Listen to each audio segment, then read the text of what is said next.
골방 청춘들의 본격 지역민심 방송 귤까는 방송 귤팟입니다. 네, 청취자 여러분 안녕하세요. 귤까는 방송입니다. 저희 2부 문을 활짝 열겠습니다. 저는 함께하고 있는 빼빠입니다. 네, 광주바닥의 MC입니다. 고구마 친구 감자입니다. 네, 이코입니다. 네, 맨발입니다. 네, 반갑습니다. 사과드립니다. 왜요? 방금 무슨 일이 있었던 거죠? 마이크를 꺼없어. 네, 오늘 저희 2부에서 준비한 소식은요, 광주 사람이라면 아마 다 알겠죠? 이제 모르는 사람도 있을 수 있어요.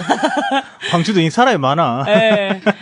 광주에서 영화 조금 본다, 문화 정도 안다 하면 모르는 분이 없으실 텐데요. 전국의 유일한 단관극장이 광주극장과 관련한 소식을 함께 전해드리려고 합니다.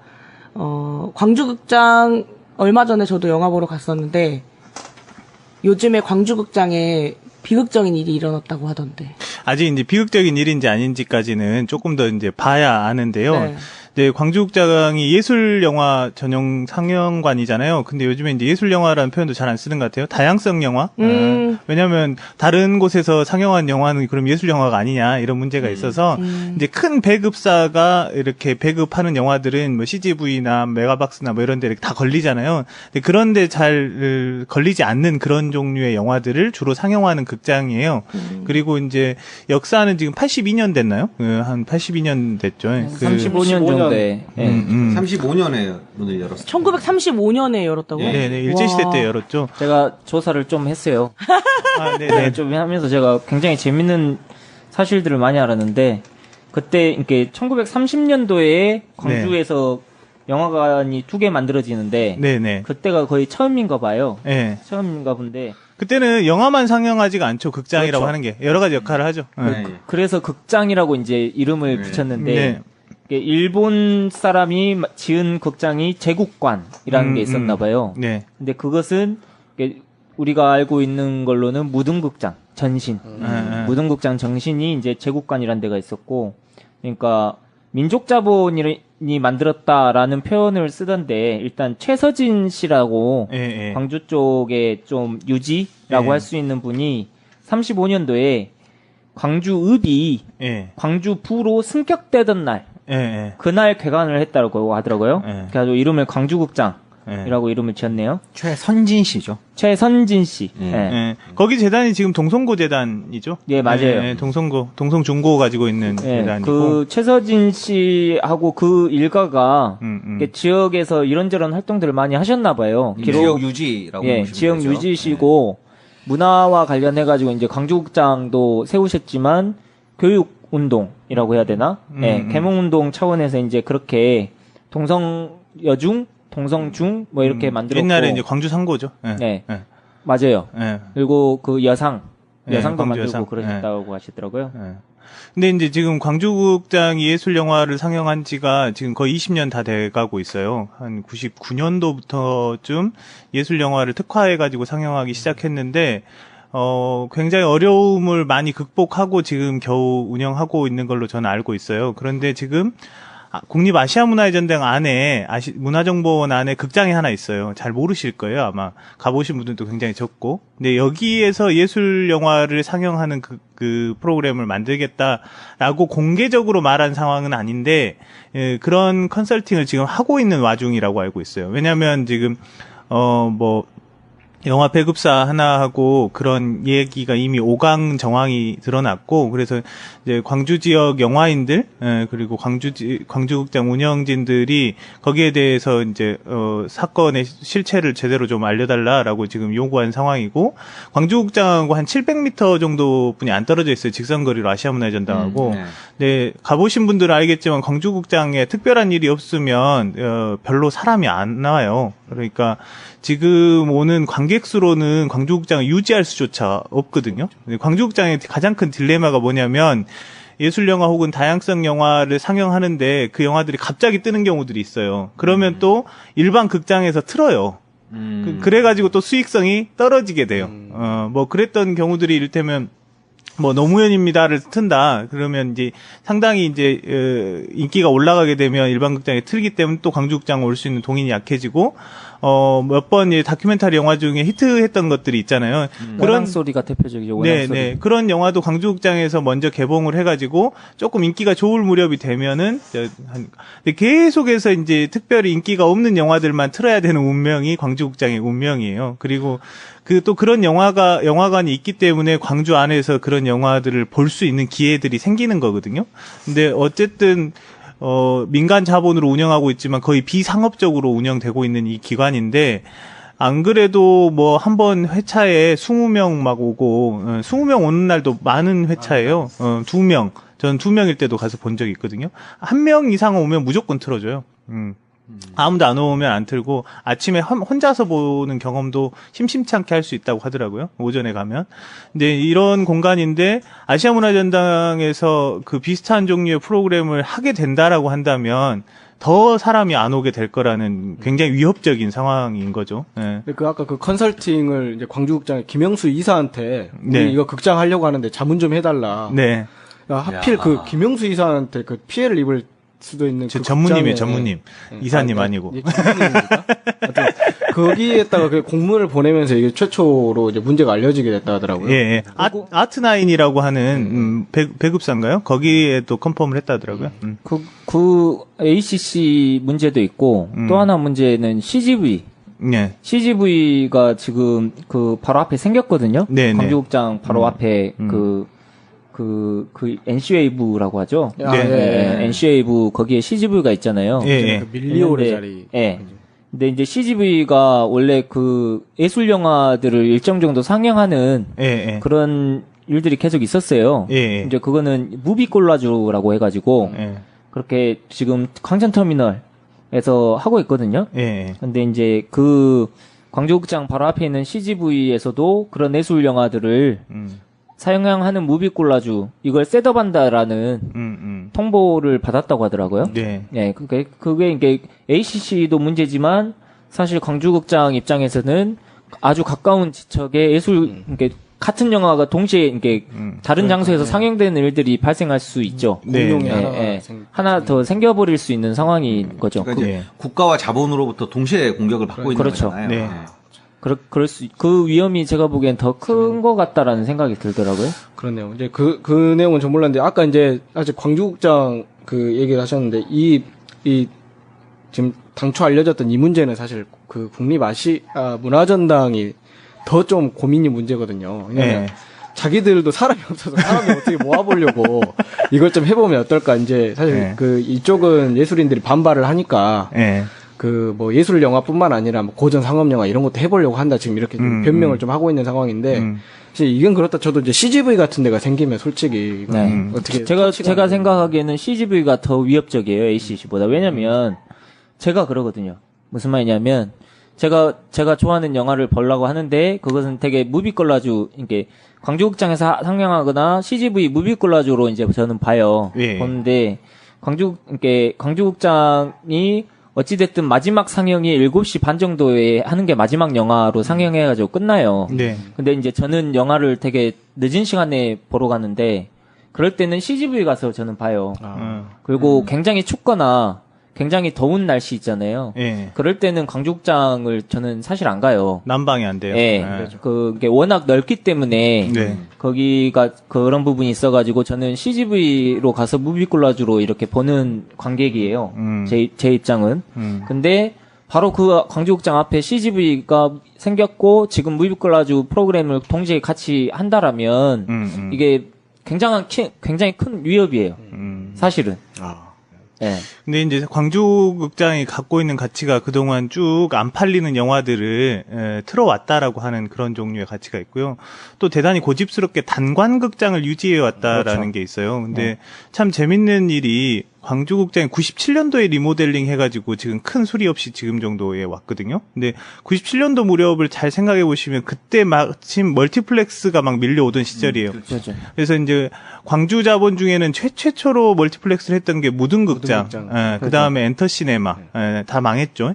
근데 이 그 시대의 흐름에 가장 일찍 부합했던 극장들은 오히려 이제 망했고, 광주극장이 수익 구조가 잘 나오진 않지만 어쨌든 광주극장은 지금까지 버텨낸 극장이라고 봐야 될 것 같아요. 근데 97년도 상황을 생각해 보면 광주극장이 리모델링 할 때 광주극장도 멀티플렉스화 하면 돼요. 지금 800석 규모의 극장이라고 하는 건 엄청나게 비효율적인 거거든요. 찾아보기가 어렵죠. 그렇죠. 뭐 이렇게 다른 극장들 보면 200석, 뭐 100석짜리 극장 뭐 이렇게 하니까 그리고 몇 개를 돌릴 수 있거든요. 광주극장의 전체 면적 규모로 보면은 충분히 여러 개 스케일로 리모델링 할 수 있었는데 그때 그걸 안 한 것이 굉장히 특이한 선택이었어요. 근데 멀티플렉스를 안 했을 때 바로 예술 영화를 트는 극장으로 변모했냐? 그러진 않았어요. 광주극장을 리모델링하고 한참은 또 개봉 영화들을 이렇게 트는 극장이었거든요. 그리고 광주극장이 근데 그때 극장주가 알았던 것 같아요. 이런 흐름 속에서 단관극장이라고 하는 게 굉장히 희귀해질 거라는 것. 그리고 그 극장을 지켜야겠다라는 생각을 기본적으로 가지고 있었던 것 같아요. 그러니까 그 시대의 흐름을 몰랐다기보다도 그것에 역행하는 선택을 해야만 했다라는 생각을 했던 것 같고, 지금은 전국 단위에서 유일한 단관극장이고 스크린 크기가 전국에서 가장 큰 극장이에요. 그러니까 저는 인상 깊었던 게 작년인가요? 작년에 외국 영화 감독들 광주극장 초대해가지고 영화 틀고 그랬던 적이 있어요. 굉장히 실험적인 영화 만드는 태국 감독이 왔는데 그 세계적인 감독이요. 아피차풍 위라세타쿤이라고 네. 그 사람이 자기 영화 하고 지부이 하는데 그 세계적으로 돌아다니는 감독이잖아요. 어쨌든 그 상업 영화를 만들진 않지만, 근데 이제 그 감독도 대단히 자기도 특별한 경험이었다. 이렇게 큰 스크린이 전 세계적으로도 거의 없다. 내 영화를 이렇게 큰 스크린에서 본다는 경험을 하게 해줘서 너무 고맙다. 이렇게 인사를 하는 걸 보고 저는 이게 한국에서만 있는 현상이라고 생각을 했는데 세계적인 감독이 와서 네. 전 세계적으로 봐도 굉장히 드물다. 네. 이런 얘기를 하는 걸 보고 네. 아, 광주극장의 그 뚝심, 그때 네. 판단 이런 것이 다시 한번 놀라게 했던 거거든요. 광주극장 뚝심 이야기 나와서 그러는데 이게 역사가 있는 것 같더라고요. 네. 제가 찾아보니까 이번에 공부했어. 네, 이번에 좀 공부를 해서 이게 흥미가 있어가지고 제가 광주극장 좋아하거든요. 근데 아까 말씀드렸듯이 일본 사람이 지은 것이 제국관. 네. 근데 이게 670명 정도가 수용되는 규모였대요. 네. 근데 광주극장이 그때 만들어질 때 1250명 규모. 네. 그러니까 2배 규모로 만든 거예요. 엄청난 거죠. 근데 그때 당시에 광주 인구가 52,000명 정도 됐대요. 네. 그러니까 52,000명 중에 1250명을 수용할 수 있는 극장이 생긴 거예요. 그러니까 광주 사람 40명 중에 1명은 들어가는 그런 극장이 만들어진 거예요. 그러니까 우리가 흔히 지금 멀티플렉스라고 이야기하는 그러니까 영화도 보고 쇼핑도 하고 뭐 음식도 먹고 그런 걸로 돼 있잖아요. 네. 근데 이제 광주극장이 당시에는 복합 문화 공간이었던 거예요. 이분들한테는 1930년도에 이분들한테는 영화만 트는 게 아니라 악극도 하고 판소리도 하고 무용도 하고 쇼도 하고, 그러니까 어떤 지역의 모든 어떤 행사들이 광주극장에서 치러지는 거예요. 그런 굉장히 중요한 공간이었고, 여기에서 특히 제국관은 일본 사람들을 먼저 받아. 일본 사람들을 먼저 받았대요. 그리고 입장할 때 약간 문화가 다른데 신발을 벗고 들어가. 앉아서 봐요. 앉아서 보는 건데, 광주극장은 그러니까 만들어진 위치 자체가 충장로 1가부터 3가가 일본인 상인들이 몰려 있었대요. 아, 그래서 그쪽에 광주극장이 조금 5가인가요? 지금 4가 5가. 지금 4가 5가거든요. 4가 5가는 조선인 상가들이 몰려 있는 공간이었어. 그랬구나. 거기를 중심으로 거기다가 세워진 거예요. 굉장히 특이해. 그리고 또 제가 그 광주극장 그 뚝심이라고 말하는 게 그것 중에 하나가 뭐냐면, 다른 영화관들은 주로 양화라고 이야기하더라고요. 외국 영화. 예. 그러니까 미국 영화 같은 거. 이런 거를 많이 상영했대요. 굉장히 많이. 그게 장사가 됐고. 그리고 사실 만들어지는 영화가 그때 당시에는 한국 영화가 별로 없었고. 근데 이 광주극장은 제국관에 비해서 살펴보면 양화는 정말 별로 안 틀고 이 뭐라고 하죠? 이게 방화라고 이야기를 하더라고요. 우리나라에서 만들어진 영화. 이런 것을 상영하는 비율이 굉장히 높더라고요. 그러니까 이게 뚝심이 강한 일단 기본적으로. 처음 시작할 때부터. 네, 처음 그랬던 시작할 때부터. 예, 사실 이제 광주 시내에 그 독자적으로 광주 자본으로 운영되는 영화관이 지금 거의 없죠. 없죠. 이제 제1극장, 태평극장 다 망했잖아요. 다 망했죠. 저는 옛날에 영화 또 어디서 봤냐면 저기 시민회관에서 막 홍길동 그렇죠. 보고 그랬거든요. 네, 그러니까 맞아요. 이 제가 살아온 삶이 이제 30몇 년 정도 되는데 그 사이에서도 모든 극장이 명멸한 거예요. 맞아요. 그리고 이제 광주극장 혼자 남아 있는 상황이고 옛날에 막 그 중학교, 고등학교 다니고 이럴 때 보면 이렇게 중간고사나 기말고사 시험 끝나고 끝나면은 삼류극장. 같이, 예, 가가지고 보는 그렇죠. 그때도 가지 않았나요? 극장을? 갔어요. 그때 갔죠. 네. 저는 아세아극장 아세아극장 많이 갔죠, 갔어요. 아세아극장. 아세아극장. 그 사람들은 이제 워낙 많이 수용할 수 있으니까 단체 관람으로 학교에서 가고 맞아요. 이제 그랬던 기억이 나요, 네. 저는. 네. 네. 아세아극장 저는 중학교 때 시험 끝나고 갔는데 다음 영화가 어른들 영화라는 거야. 내가 기다리고 그래가지고 우리가 본 영화 그래서 끝나고 살았구만. 아세아극장 옆에 작은 비상구가 하나 있거든요. 비상구가 하나 있는데 거기에 친구들이랑 숨어 있었어. 네, 그때 그럴 수 그래갖고- 있었죠. 그래갖고 그 다음 영화가 상영할 때 몰래 들어갔거든요. 몰래 들어갔는데 외국 영화긴 외국 영화인데 영화가 뭐였냐면 하트 오브 드래곤이라고 용이 나와가지고 정보가 잘못된 거야. 지금 뭐 이렇게 바람직한 정보는 아닌데 광주국장은 숨을 것도 없이 가만 앉아 있어도 돼요. 맞아. 다음 영화 볼 수 있어요. 예. 전부가 그런 거 보면 저는 좀 애잔할 때가 예. 근데 저는 진짜 개인적인 이제 광주국장 경험을 얘기하면 광주국장 요즘에 잘 못 가는데 사실 늘 가고 싶긴 하지만 예전에 갔던 기억 중에 삼거리 극장이라는 영화가 있었어요. 그렇죠. 예, 삼거리 네. 극장 되게 컬트적인 맞아요. 영화였는데 네. 거기 보면 영화 속에 굉장히 낡은 극장이 나와요. 맞아요. 거기서 귀신이 나오고 막 맞아요. 이런 장면인데 그걸 광주국장에서 보니까 싱크로율이 100%인 거야.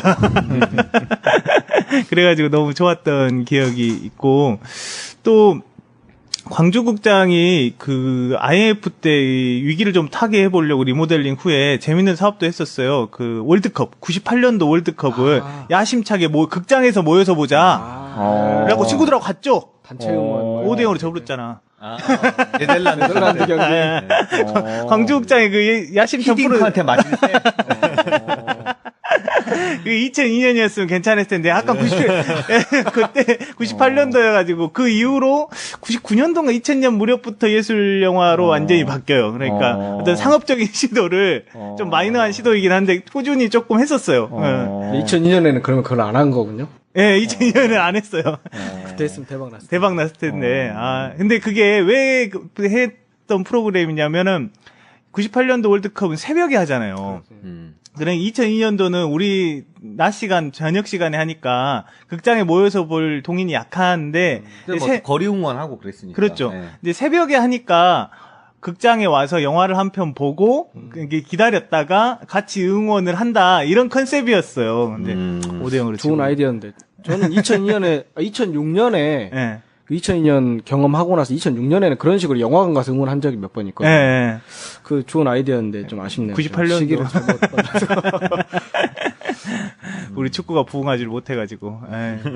근데 광주국장이 아까 그 98년이었나요? 네. 리모델링 한 게? 그 무렵이었어요. 네. 예. 그 전에 이게 그 전에 한번 지금 우리가 보고 있는 광주국장이 원래 처음에 만들어진 광주국장의 모습이 아니에요. 예, 예. 그러니까 68년도엔가 불로 다 전소되거든요. 네. 그러니까 1200석 규모의 광주국장은 사실상 우리는 한 번도 본 적이 없어.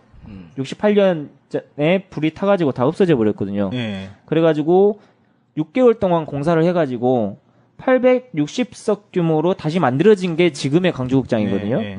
근데 이걸 만들면서 제가 이제 그 뭐랄까 그 약간 그 자기 건재라고 해야 될까? 일본 말인데 아무튼 민족 자본으로 만든 극장의 건조.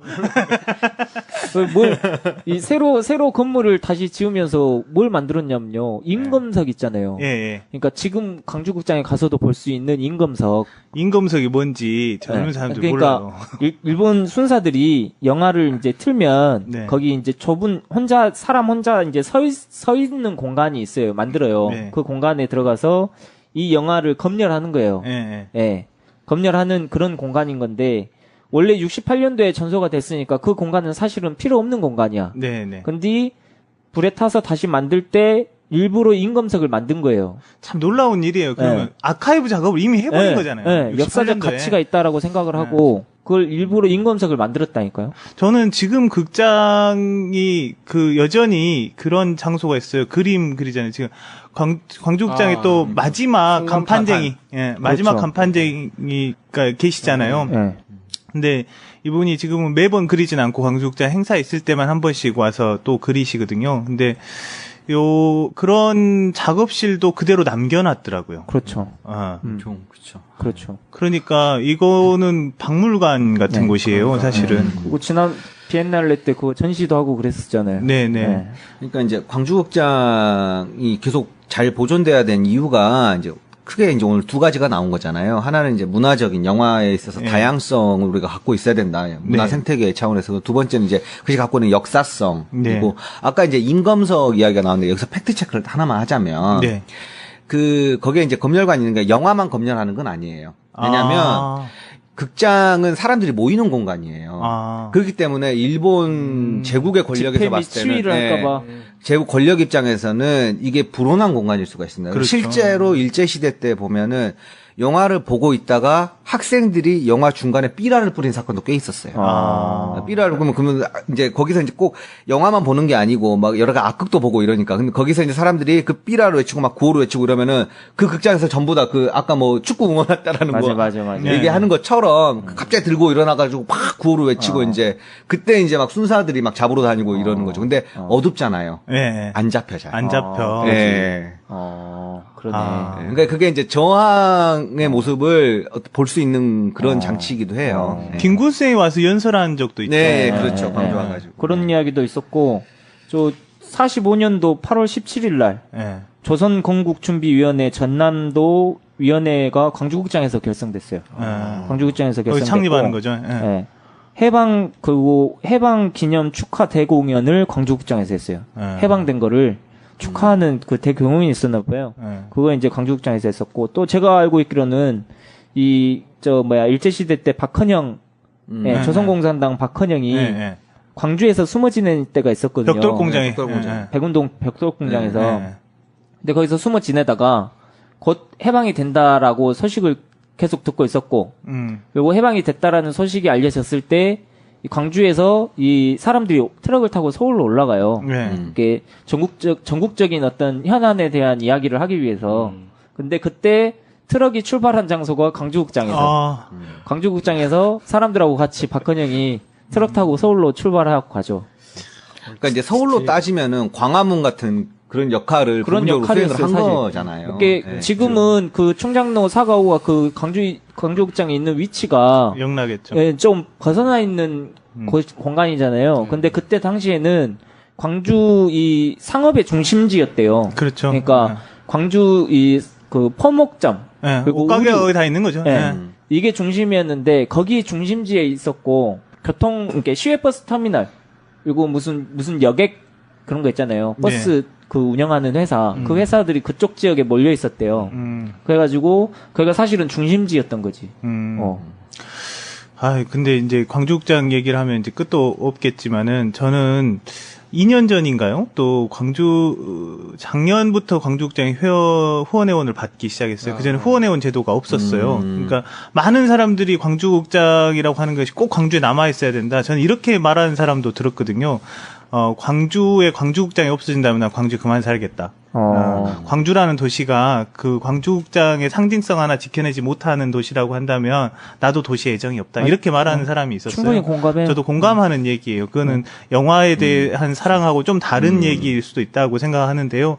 어쨌든 광주극장이 후원회원 제도 없이 유지를 해왔었어요. 근데 이제 부분적으로 영진이 통해서 지원금을 받아왔거든요. 1년에 한 6천만 원 정도의 지원금이었더라고요. 그러니까 그렇게 어마어마한 것도 아니에요. 6천만 원이라고 하는 게 시에서 관변단체에 줄 수 있는 돈이에요. 그런데 영진이 통해서 그 지원받고 다양성 영화를 상영하고 있었는데 영진이가 왜 다이빙벨이라든지 이런 것을 영진이 통해서 돈 받는 곳에서 틀고 있는 게 꽃가웠던 모양이에요. 정권의 입맛에 맞지 않은 영화들을 트는 게 이제 불편했던 거죠. 그래가지고 어떤 걸 내놓냐면 재작년이었을 거예요. 영진이가 자기들이 그 영화를 골라요. 극장이 고를 수 있는 게 아니라 골라가지고 그 영화만 틀게 하는 거예요. 정확히 말하면 그 영화만 틀게 하는 건 아닌데 시간대까지 박아가지고 몇 시부터 몇 시 안에 몇 편을 틀도록 하는 거예요. 그리고 그거를 받아들여야 1년에 6천만 원을 준다 그런 거예요. 영진이가 임검석에 앉아있어. 그렇죠. 조윤선이 머리에 있었던 거죠. 예. 그래서 언제든 내가 싫어하는 영화는 이런 작은 규모의 극장 규모가 작다는 게 아니라 사람들이 적게 찾아오는 이런 극장에서조차도 못 틀게 하겠다라고 하는 그런 선언 같은 거였거든요. 광주극장에 트는 영화들이 전국 단위로 한 10,000명 보면 대단히 많이 보는 그런 영화예요. 그러죠. 1,000만이 아니라. 그러죠. 그런데 그런 정도 파급력까지도 제어하고 싶었던 거예요. 그렇게 했는데 광주극장이 대단히 고민이 많았어요. 그 돈이 없으면 운영이 안 되거든요. 그런데 작년에 김영수 전무가 거절했어요. 그건 정말 대단한 일이라고 생각하거든요. 그걸 거절하면서 처음으로 이제 우리 후원회원이 필요합니다라고 해가지고 저도 작년에 후원회원 가입했거든요. 그래서 이제 광주 시민들이 후원회원으로 좀 궁금하긴 한데 차마 못 물어보겠더라고요. 어느 정도 이제 후원 되시냐고 운영 관련해서 이제 못 물어봤는데 어쨌든 이제 작년에 처음으로 후원회원을 받아들이기 시작했는데 그것도 광주극장의 대단한 결단이었다고 생각하거든요. 근데 저는 어떤 게 중요하다고 생각하냐면 이 민간 차원에서 공공의 일을 대신하고 있었던 기관들을 이제 어떤 관점에서 바라볼 거냐 이런 게 중요하다고 생각해요. 그러니까 전에 이 조금 다른 얘기이긴 한데 시에서 잡지를 하나 만들어요. 광주시에서 최근에. 근데 비공식적으로 들은 얘기 중에 그거를 이제 시장이 만들려고 하면서 전라도닷컴 같은 잡지를 만들어야 된다. 이런 얘기를 했다는 거예요. 저는 그 얘기가 너무 재수없는 거야. 전라도닷컴이라고 하는 잡지가 정말 얼마나 어려운 과정을 겪어내면서 자기 칼라를 가지고 유지해 나가고 정말 눈물겨운 부분이 있는데 그거를 시에서 예산 편성을 하면서 우리 이번에는 전라도닷컴이 될 거야. 이렇게 생각하는 거잖아요. 근데 아니 박원순 시장은 어디 갈 때마다 전라도닷컴 구독하라고 하는데 이게 저는 차라리 그 돈 그냥 전라도닷컴에 예산 편성 시보 만들지 말고 하면 되잖아요. 근데 이제 우리가 좀 얘기를 해볼 게 이제 광주극장 실질적으로 위협이 되고 있는 게 이제 CGV가 새로 생기는 거, 이거 이제 자본의 문제이기 때문에 이건 이제 어떤 식으로는 우리가 제어를 다른 식으로 이렇게 모색을 해야 되는 게 하나 있고, 이제 국가 권력 관련해서 이제 이른바 ACC로 대표되는 이제 이런 것들이 문제잖아요. 그러니까 광주에 대해서 우리가 이야기를 할 때 의향이라고 얘기를 하고 그다음에 예향이라고 얘기를 하잖아요. 보통 광주의 어떤 그 칼날에 대해서. 근데 이놈의 ACC가 의향도 막아놨어. 도청 저렇게 만들어가지고. 그다음에 이번에는 광주극장이라고 예향의 걸림돌이 지금 되고 있는 거 아닙니까? 그래서 참 그 ACC 하는 거 보면 그렇게 뭐 아시아 문화 전당이라고까지 해 놨으면 여러 가지 컨텐츠를 자기가 고민을 해가지고 해야지. 그저 700m 앞에 있는 그 예술 영화 틀어주는 거를 그대로 뺏겨가지고 와야 되는 이 알량함.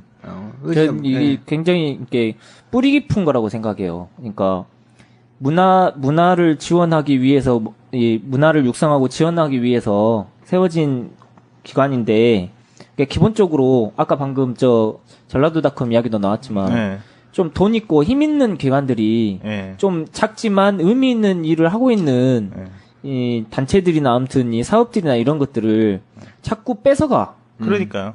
조금만 지원해주면 진짜 잘하는데.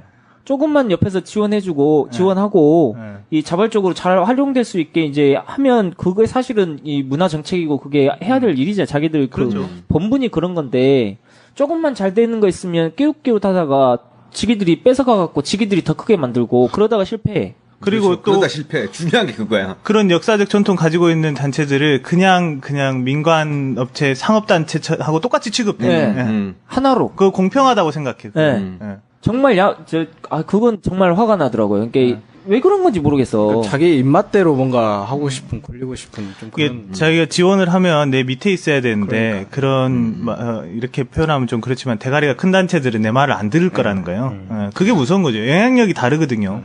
자, 이번에 이거 광주극장 때문에 알아보면서 제가 재밌는 걸 하나 찾았는데 뭐냐면 50년대 후반대가 굉장히 한국 영화도 잘 만들어지고 있었고 중흥기라고 하더라고요. 근데 이때는 광주극장도 마찬가지지만 광주 지역에서 자체적으로 영화를 만들었어. 그러니까 영화사, 광주극장, 그리고 지역의 언론사 이런 사람들이 공동 제작하는 거예요 영화를.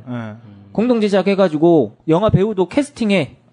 이게 광주 지역에 있는 사람들도 캐스팅하는 거지만 이게 다른 지역에 있는 사람들도 시험 보러 와. 그래가지고 네다섯 명 뽑는데 500명이 지원했대요 영화에. 그리고 이렇게 갖고 만들어진 영화가 한두 편이 아니야. 옥단춘이란 영화도 있고 이름 없는 별들이란 영화도 있고 그렇대. 근데 이름 없는 별들은 광주 학생 독립운동을 다루는 영화인데 흥행도 잘 됐대. 또 만들어진 공동 영화 제작으로 만든 영화가 고개를 넘으면이라는 영화가 있대요. 근데 이 영화에는 김지미도 나오고 최은희도 나와. 그러니까 당대에 잘 나가는 배우들이 출연하는 영화야. 근데 이거를 광주에서 만들어.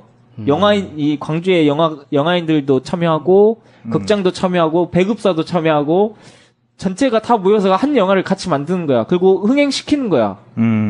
이게 대단하지 않아요? 대단한 거죠. 지금은 지역이 어떻게 돼 있냐면은 영화 촬영지로만 소비돼요. 그렇지. 그것도 지역에서 돈을 대가지고. 그렇지. 근데 저는 그런 방식이 조금 마음에 안 들거든요. 여기가 중심이 되는 게 아니라 어떤 소비되는 거죠. 배경 간택되는 네. 거잖아요. 근데 저도 그런 생각. 근데 영화는 그나마 그래도 촬영지를 이렇게 고르기는 해요. 근데 드라마들은 거의 서울이 다 배경이.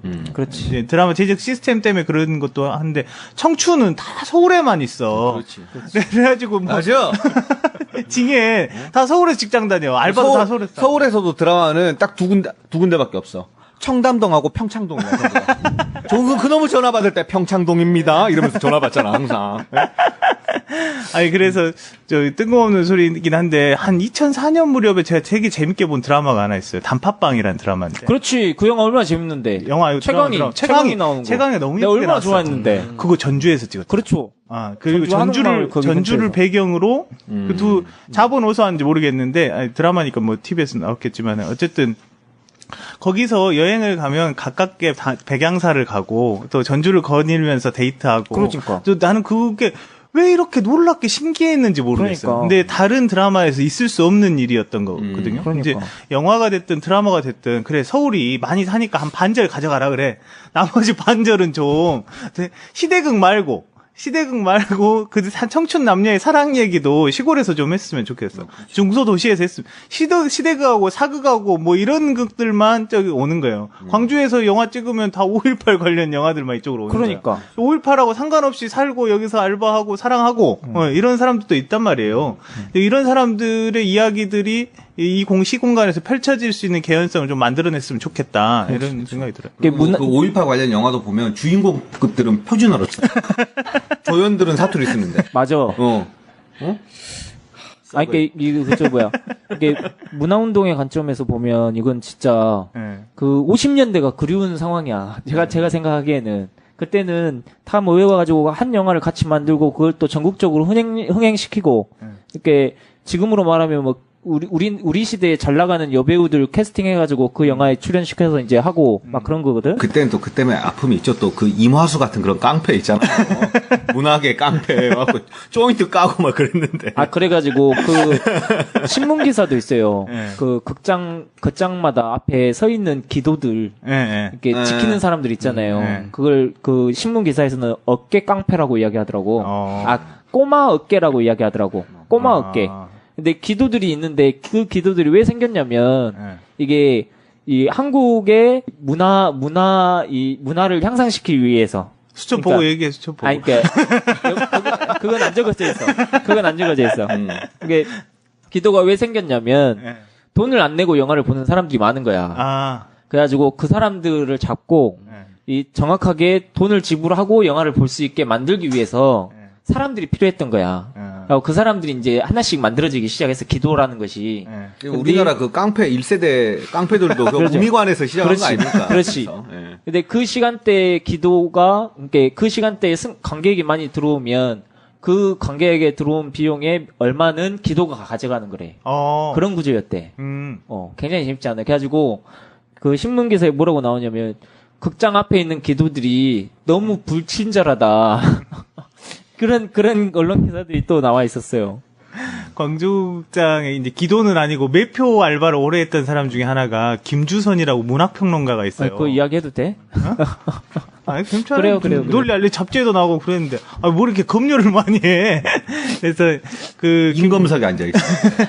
김주 선생이 이제 개인적으로 좀 아는 사이이기도 한데, 이제 대학 시절부터 거기 계속 아르바이트를 하면서 이제 표 끊어주면 영화 2시간이면 시간이 남는 거잖아요. 그러면 이제 본인 책 보고, 요즘 말로 꿀알바를 계속 한 거죠. 예, 제가 알기로는 평론가로 등단하고도 알바를 하다가 최근에 이제 조금 다른 강의도 있고 바빠서 그만둔 걸로 알아요. 그래서 참 광주국장은 문학평론가를 배출하는 그 매표 알바를 계속해가 거의 10년 가까이 제가 한 걸로 알거든요. 그래서 그런 문화적 산실이기도 하구나 그런 생각이 저는 그런 들었어요. 공간이 하나 있고 없고가 나중에 어떤 사람들이 어떻게 양육되어 가는지가 그렇죠. 엄청난 차이를 주는 거기 거잖아요. 알바의 가장 큰 메리트는 끝나면 영화를 마음껏 봐도 되거든요. 그렇죠. 그 시간이 넘어가면. 난 왜 청춘에 그런 알바 안 했을까 이런 생각이 좀 들기도 하더라고요. 편의점 말고 그런 데서 일해야 되는. 그래서 김주 선생이 광주국장 그 전라도권 80주년 특집이 있었어요. 거기에 인터뷰할 때 자기는 김영수 전무의 아이디만 봐도 눈물이 날 것 같다. 광주국장 그 카페 아이디가 있거든요. 인터넷 하면 카페. 된다. 계속 된다. 계속 된다. 하면 된다. 하면 박정희 아닙니까? 뭘 갖고 그런 거 갖고 와요. 나 이야기하면서 눈물이 날 것 같았는데 하면 된다 나오니까. 여기 나와버렸어. 하면 된다. 하면 된다는 임시가 쓰고 김영수 전무의 아이디는 계속 된다. 그래요.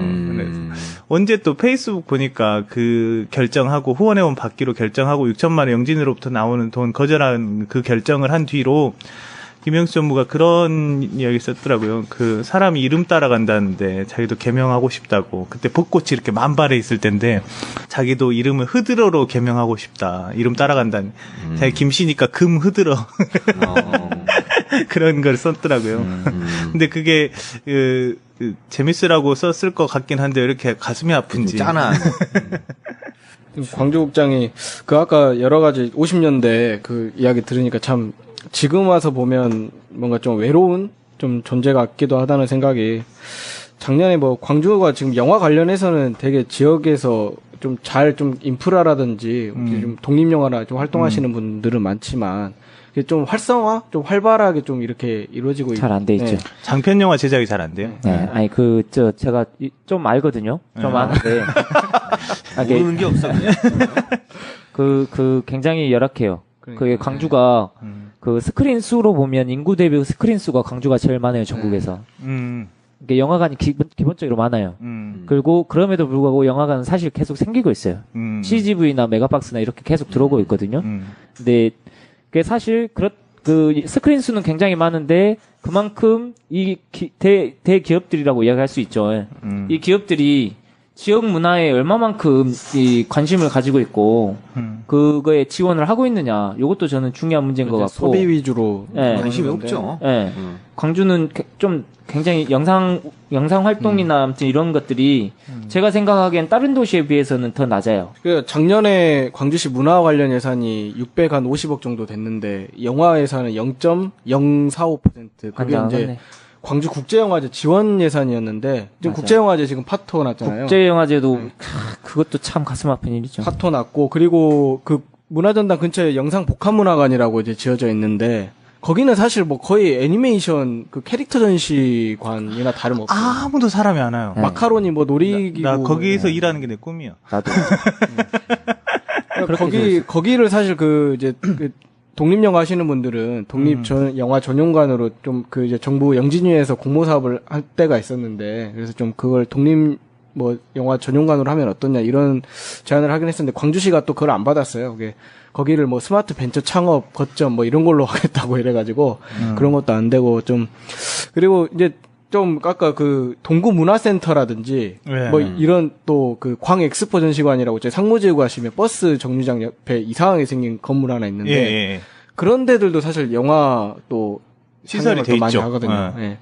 근데 이제 동구문화센터 같은 경우는 원래 영화 시설은 아니었고 수영장이었는데 예. 거기도 ACC랑 똑같아요. 사람 좀 모아보려고 예. 여기다가 최신 영화 상영관을 만들자 해가지고 예. 근데 예산도 한 10억 원 정도 잡아서 했었는데 이제 영화인들이 되게 비판이 많았죠. 이 부분은. 아니, 그 가끔씩 영화들 보면 이게 영화 보면 가끔씩 광주 영상 무슨 위원회에서 투자를 했다라고 해가지고 그, 예. 자막으로 나오는 경우가 많아요. 제가 안 이게. 그래도 그거를 정보공개 청구를 했는데 예. 그게 지금 그 조합을 협동조합을 만들어요. 나랑 같은 걸 생각하고 아, 예, 있었구나. 문체부하고. 아, 이미 했대잖아. 예. 이제 들어봐. 근데 그 실제 투자 금액은 그 일단 그 조합 만들 때 초창기 출연금으로 한 이제 몇십억 있는데 그것만 지금 공개가 되고 광주시가 투자해서 실적을 얻었는지에 대해서는 2018년, 19년 그때가 돼야 나온다 하더라고요. 지금 결산을 아직 그러니까 계속 그 조합에서 초창기에 투자하고 수익 나면 다시 재투자하고 이런 방식인데 시가 최근에 두 번째 조합을 또 참여를 했습니다. 그러니까 그렇게 투자는 겁나게 하는 것 같아요. 근데 이상한데 지역에 투자는 거죠. 예, 이상한데. 지역에 좋은 이 감독이나 아니면 좋은 작가나 이렇게 이 사람들을 키우는데 얼마나 투자하고 있는지 그런 데는 예산이 없는 거예요. 그러니까. 지금. 예. 정말 답답하더라고요. 저는 광주에서 좀 돈 좀 크게 걸고 매년 시나리오 공모도 하고 그 감독 광주에서 활동하는 감독이 그런 걸로 장편 영화도 만들게 하고 물론 그렇다고 하더라도 광주에서 영화 만들어지면 바로 퀄리티가 좋기가 쉽지 않아요. 왜냐하면 광주에서 활동하는 노하우가 축적된 스태프가 많지 않거든요. 네. 근데 이제 그거를 장기적인 전망을 가지고 꾸준히 일하게 하면 당연히 어느 정도 올라가게 되어 있어요. 그리고 저는 이게 어마어마한 돈 필요하지도 않고 또 한편으로 보면 시에서 투자 안 한다고 하더라도 기업에서 투자 안 한다고 하더라도 영진이 차원에서 광주뿐만 아니라 전 지역으로 다 돈을 내려줘야 된다고 생각해요. 이 기사를 봤더니 광주 전남에서 10년간 영진이로 낸 돈이 이게 영화를 보면 영진이에서 돈 가져가거든요. 가져가죠. 네. 그 돈이 200억이라는 거예요. 그럼 1년에 한 20억, 1년에 20억으로 볼 수 없어요. 최근에 더 많아졌으니까. 관객 수가 늘어나니까. 근데 어쨌든 20억이라고 쳐도 그 돈 중에 다시 광주로 줘야죠. 그 절반만 광주로 줘도 되거든요. 이렇게 영화에서 10억짜리 예산 영화, 저예산 영화로 평가받잖아요. 광주에서 지금 장편 찍고 싶은 사람 중에 10억도 꿈도 안 꿔요. 1억도 꿈도 안 꾸거든요. 장편을 꿈을 못 꾸죠, 아예. 장편을 꿈도 못 꾸고 장편을 구상할 때도 그보다 훨씬 저예산으로 생각을 하거든요. 그렇지. 그러니까 사실 뭐 이렇게 산술적으로만 생각할 건 아니지만 1년에 몇 편씩 제작 지원할 수 있어요. 초규모 영화들. 그리고 그 영화들 또 광주극장 같은 공간 활용해서 틀고 요것이 몇 년만 쌓이고 나면 이제 광주에서 자체적으로 제작할 능력, 자체적인 어떤 관객 동원 능력이 점진적으로 살아날 가능성이 저는 있다고 생각해요. 그렇지. 그래서 우리가 이제 뭐 해외 영화는 쿼터제 둬가지고 막 이렇게 싸워왔잖아요. 이제 나는 지방하고 전국 단위도 이제 싸워야 된다고 생각해요. 네, 그렇죠. 네. 똑같아. 이거 외부에서 온다라고 하는 느낌이 뭐 한국이랑 묶여 있지만 저는 비슷하다고 생각해요. 점점 저 중앙 중심이 되면서 지역이 식민화되고 있어요. 문화적으로. 그러니까 광주 시민들의 마음 속에 문화적인 공간으로 자리 잡고 있는 공간이 별로 안 되잖아요. 그렇죠. 근데 광주극장이 사실상 그런 역할을 다 해왔었는데 광주극장을 살리는 것도 중요하지만 광주극장이 더 장기적인 관점에서 오랫도록 이 사랑받을 수 있는 것들은 관련해서 이제 여러 가지 네트워크나 환경이 훨씬 더 많이 개선돼야 되는 부분들도 있죠. 그러니까는 이제 그런 문제가 계속 이제 나오지만은 저는 그냥 그랬습니다. ACC가 지금 아무것도 안 했으면 좋겠다. 좀 가만히 있어라 진짜. 제가 최근에 들은 그 비슷한 말인데 광주에서 이제 문화운동 관련돼서 하시는 분이신데 어떤 분이 그 ACC에서 일하시는 분이 그분한테 이제 조언을 구한 거예요. 어떻게 해야지 ACC 그러니까 어떻게 해야 되겠냐 그런 이야기 하는데 그분이 한 말이 뭐냐면 너희들이 하지 말고 현대카드한테 맡겨라. 근데 현대카드는 진짜 좀 놀랍게 잘하는 거예요. 현대카드 기획력이 장난이 아니에요. 그게 다 독립성을 포장해줬기 때문에 그런 거거든요. 그렇죠. 독립성 포장해주고 투자 완빵 딱 때려주고. 현대카드에서 하는 스팅 공연 보고 왔잖아요. 너무 좋았어. 근데 현대를 광주랑 인연 맺게 해준 게 박근혜 작품이에요. 그 창조경제 그 혁신센터 네. 그게 이제 각 권역별로 기업하고 맞아요. 하나씩 묶어주는 거잖아요. 네. 근데 이제 이쪽은 현대 그 기아차가 있기 때문에 그 현대차 그룹을 광주하고 묶어요. 현대차 그룹하고 그래도 뭐 그분이 뭐 깊은 생각이 있어가지고 그렇게 결정했겠습니다. 아니, 사실은 그 현대그룹 오너 일가하고 광주하고 인연이 있는 거 아니에요? 그 저기가 현정은 씨가 네. 네. 현정은 씨 할아버지가 현준호 씨잖아요. 거기가 광주의 지주였잖아요. 6.25 때 죽었는데. 갑자기 마지막에 현대카드로 현대카드 협찬해줘야 되는데 이 정도면. 제가 페이스북 친구니까 연락해 볼게요.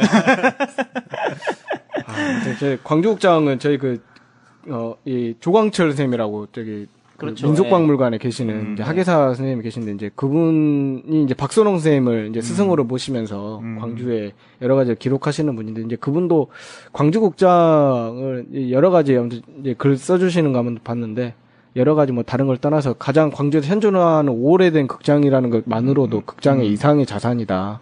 이 얘기를 하셨거든요. 이런 부분을 참 지역에서 뭐 아시아 문화중심도시 뭐 이런 것만 얘기하지 말고 그런 자산들을 좀 우리가 좀 살펴보고 좀 챙길 수 있는 부분들을 많아요. 좀 아시아 문화 중심 이렇게 얘기하지만 사실은 문화 약탈을 하고 있어요. 맞아요. 네. 네. 그것도 서울의 관점에서 중앙의 관점에서 저는 문화라는 것이 거기서 오래 버틴 그 흔적이라고 생각해요. 그렇지. 그런 관점에서 보면 진짜 광주국장이 가장 큰 문화적 자산 중에 하나인 거죠. 네. 네. 그렇죠. 하면 된다. 계속 된다.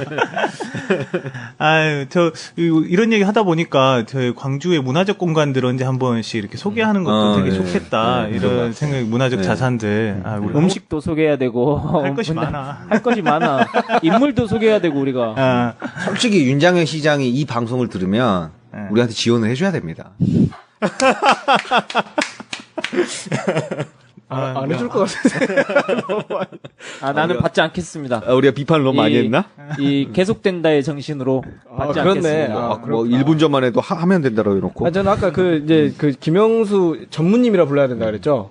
이제 후원받기로 결정하면서 저는 방금 언뜻 그 세월호 사건이 떠올랐어요. 그러니까 윤장현 시장이 정부 눈치 보느라 그것도 자신 있게 걸지 못하는 이런 행태를 하는 걸 갑자기 그 장면이 떠오르더라고요. 이렇게 자신 있게 뭔가 이런 사정검열에 대해서 저항하고 이런 광주국장의 모습이 하여튼 좀 그러면 윤 시장이 좀 부끄러움을 알았으면 좋겠다. 대비되는 차원에서 대비 차원에서 그 결단을 한다는 것 자체가 사람이 좀 떳떳해야지. 그러죠. 할 수 있죠. 제가 오늘 맨발의 밥상을 원래 다른 거 준비했는데 이야기 하다 보니까 이 얘기 좀 하다 보니까 광주국장 근처에 중국집이 진짜 많아요. 그래서 그렇죠. 광주국장 가면 꼭 중국집 가서 짜장면 먹고 가고 아니면 영화 보고 나와서 짜장면 먹고 그러는데 여러 중국집이 있어서 되게 좀 망설여지긴 하는데 그래도 하나 꼽으라 그러면 이제 신라권이라고 굉장히 오래된 중국집 있어요. 너무 유명한 집이죠. 저는 영암반점만 가는데. 예, 그 바로 옆집입니다. 영암반점, 신라권 이제 마저 얘기하면 조금 더 가면 제1반점, 왕자가는 좀 거리가 있고요.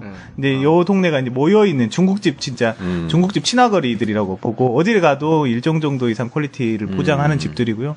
이제 신라권 뭐 이렇게 짜장면도 좋아하는데요. 양파덮밥 같은 것도 맛있어요. 향이 참 좋거든요.